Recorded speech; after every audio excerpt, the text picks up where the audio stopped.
Impact Family, impacting the world through healthy family. Shalom saudara-saudara, selamat berjumpa dalam Impact Family. Bagaimana saudara keadaan saudara? Baik ya? Saudara menyerahkan tubuh saudara sebagai ibadah yang sejati.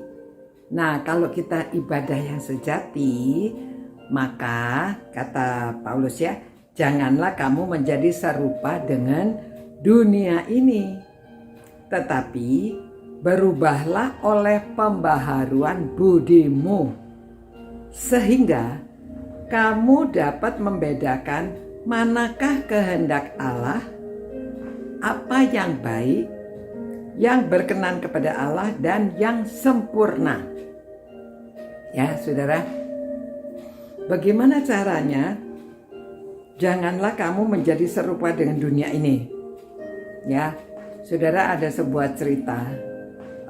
Di dalam dunia bisnis itu kadang-kadang orang mau menang, ya, tetapi dia menggunakan cara yang curang. Seperti ada seorang ibu Mason namanya ya. Ibu Mason ini jualan barang. Biasa kalau salesnya bagus, maka diundang ya, untuk dinaikkan kedudukannya. Tetapi di daerah dia itu ada lagi seorang perempuan namanya Charlotte. Charlotte ini dia lebih tinggi penjualannya. Jadi si Mason ini kalah sama si Charlotte. Nah, waktu diundang dua-duanya mau dinaikkan pangkatnya, Mason ini pakai cara dunia. Maka dia pura-pura dia ganti account-nya pakai nama orang lain. Si Ibu Charlotte ini diundang datang. Ternyata pada waktu Ibu Charlotte lagi cari-cari, ini mana ya tempatnya, kok saya diundang kok nggak ada orang nih. Pada waktu dia lihat, dia didorong saudara, dikunci di dalam satu gudang. Wah, dikunci, nggak bisa keluar dari depan, di klotok apa ya, digembok ya. Nah, sampai sudah jamnya dipanggil sama atasannya yang mau naikkan pangkat itu, hanya Nyonya Mason sendiri yang datang, Ibu Mason yang ke sana. Lalu dia mulai menjelek-jelekan Ibu Charlotte. Oh, dia mah orangnya begini. Oh, dia nggak bagus gini-gini. Ya sudah, karena sudah diundang dia tidak datang, kamu yang akan saya angkat jadi perwakilan untuk produksi ini. Dinaikkan pangkatnya menjadi seperti koordinatornya ya, untuk wilayah. Wah, dia senang sekali. Yeay, kalau ada si Charlotte itu mungkin dia kalah. Lalu singkat cerita, karena Charlotte ini anaknya lagi perlu mau bicara sama mamanya, kok mamanya tidak ada. Jadi dia cari bantuan kepada tetangganya. Ibu saya harusnya pulang, kok nggak pulang. Ibu saya harusnya saya panggil-panggil, kok tidak ada jawabannya. Padahal dia tuh harus pergi untuk pertemuan itu ya, yang dipanggil oleh bosnya yang mau dinaikkan pangkatnya. Dia telepon ke sana juga tidak ada. Jadi di mana nih ibu ini? Ayo kita cari, kamu tahu nggak dia pergi mana? Ya, dia cari di itunya ya, teleponnya mencari ibunya ini tadi terakhir menelpon dia di mana.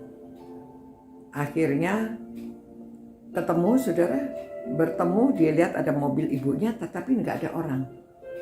Oh, ternyata waktu dia cari, mam, wah ibunya dengar, oh itu anaknya. Dia ketok-ketok pintu, bilang, saya ada di sini, bukakan pintunya. Lalu karena ada seorang bapak yang menemani, yang mengantarkan dia, pintu itu didobrak, Ibu Charlotte bisa keluar. Nah, akhirnya karena jamnya masih keburu, wah ini penting sekali, jadi saya harus ke sana. Ya, dia antar ke sana. Pada waktu dia datang, wah, bosnya sama Ibu Mason ini kaget sekali. Wah, kok bisa datang? Bagaimana bisa datang? Ternyata diantar. Ya, akhirnya ketahuanlah bahwa Ibu Mason itu jahat, ya. Nah, saudara-saudara, kadang-kadang kita mau jangan berpikiran seperti dunia ini, susah ya. Seperti Ibu Mason tadi, dia cara dunia banget, ya. Tetapi Ibu Charlotte punya Tuhan, ya. Jadi dia berdoa, dia ditolong, bisa saja tiba-tiba anaknya bisa datang dan dia akhirnya tahu bahwa dia itu baik, penjualannya tinggi, akhirnya dia yang menjadi pimpinan untuk wilayah itu. Saudara, mungkin bagi anak-anak muda masih jauh memikirkan gitu. Pada waktu saya memimpin anak remaja, saya tanya, bagaimana sih kamu jangan seperti dunia ini, melainkan pikirannya mesti dirubah. Ya, seperti kita harus mengangkat salib. Dia bilang, iya, kalau orang-orang yang nggak dalam Tuhan enak, boleh nyontek, tapi kita kan nggak bisa nyontek, katanya. Jadi kita memikul salib, katanya, ya.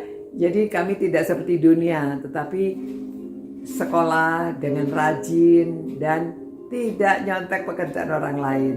Yang satunya lagi mengatakan, kalau saya supaya ikut tidak seperti dunia ini, enak-enak teman-teman lagi main-main, jalan-jalan, tapi saya pergi ke gereja, ikut sekolah minggu, ikut ibadah. Wah, saudara. Nah, itu contoh-contohnya, ya.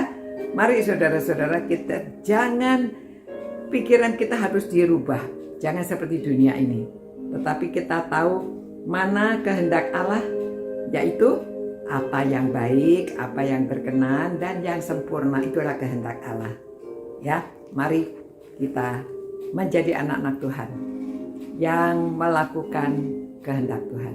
Terima kasih Tuhan atas firman-Mu yang mengajarkan kami supaya pikiran kami tidak seperti dunia ini, melainkan kami tahu kehendak Tuhan, yaitu yang baik, yang berkenan pada Tuhan, dan yang sempurna. Tolong kami semua bisa menjalankan Tuhan. Tolong kami semua supaya kami dapat menjadi orang yang berkenan kepada Tuhan. Dalam nama Tuhan Yesus kami berdoa. Amin. Begitu, sampai jumpa pula saudara-saudara. Ciao. Impact Family, impacting the world through healthy family.